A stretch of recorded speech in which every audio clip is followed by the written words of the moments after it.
ኤፕሪል 22 የዕለቱ መልእክት ርዕስ አትፍረዱ። አንተም በወንድም ላይ ስለምን ትፈርዳለህ? ሮሜ ምዕራፍ 14 ቁጥር 10።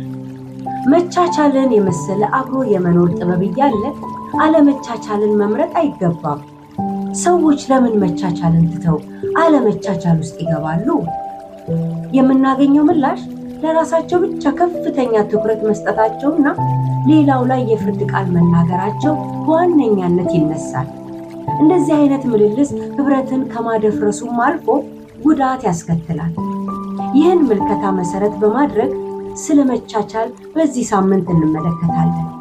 በዛሬው የጽሞና መልእክታችን አለመፍረድን እናያለን። በሮሜ ቤተክርስቲያን ውስጥ ያሉት አባላት ከአይሁድና ከአህዛብ የመጡ አማኞች ነበሩ። የድነት መሰረታዊ አስተምህሮ ላይ ችግር ባይኖርባቸውም እንኳ በልምምድ ላይ ግን ሁለቱም የየራሳቸውን ባህል ያንጸባርቁ ነበር።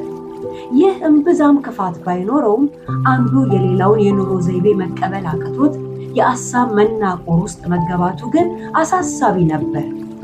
አንደኛው ወገን ተነስቶ በጌታ ስም የተቀደሰ ነውና ሁሉንም ምግብ እመገባለሁ ሲል፣ ሌላው ግን የለም የሚበላና የማይበላውን እለያለሁ፣ በተጨማሪም ጌታን ማዕከል አድርጌ ቀናትን አከብራለሁ ማለቱ የአንዱ ልምምድ ለሌላው ሊዋጥ ባለመቻሉ አንደኛው ወገን ፈራጅ፣ ሌላኛው ደግሞ በንቀት እሳቤ ውስጥ ገቡ።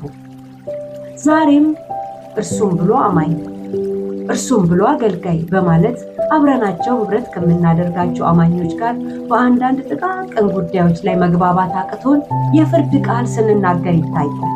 ይህ ደግሞ ሁሉም ሰው እንደኔ ለምን አልሆነም ከሚል አባዜ ይመነጫል። በዚህ ሐሳቢያችን ህብረትን ማነጽ በፍጹም አንችልም። ይልቁንም ለመለያየት በር መክፈት ይመጣል።